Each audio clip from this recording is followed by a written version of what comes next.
Hello and welcome back to another video. In today's video I'm going to be showing you how to set up automatic lights in Rust. This is the most simple design. Obviously you can alter it if you have more power and more lights, but this is the basic version so you can at least learn how to do it.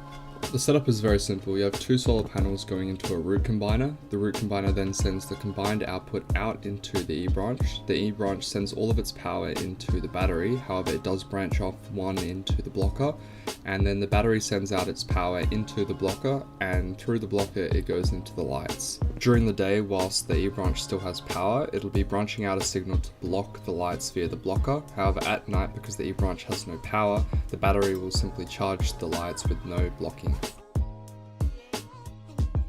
Firstly, you want to set up your solar panels. It's best to have two because then you can face them opposite ends, and because the way the sun moves in Rust, sometimes they'll be getting more power, sometimes they'll be getting less, but if you have two, they'll balance each other out as long as you face them opposite ends.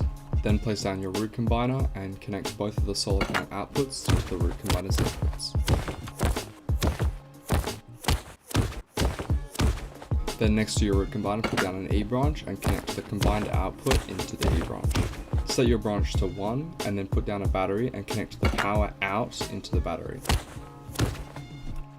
Then next to that, set up your blocker. You want the branch out going into the side of the blocker, and you want the battery's power out going into the bottom of the blocker. Then next, set up your lights and connect the power out of the blocker into the lights. Now as soon as the solar panels stop receiving power, the blocker will be deactivated and the lights will automatically turn on.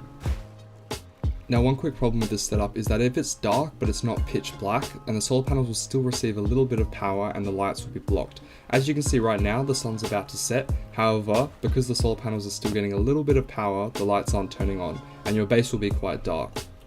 Now you can deal with this, it just means that your base will be dark for a few minutes in the morning and a few minutes at night. However, if you want a quick solution to this, all you need to do is switch the E branch wires. So the power out will go directly into the blocker and the branch out will actually go into the battery instead. Then you want to take a look at your combined output power during the middle of the day and see what it is. Then you want to set your E branch to a number that is slightly less than that.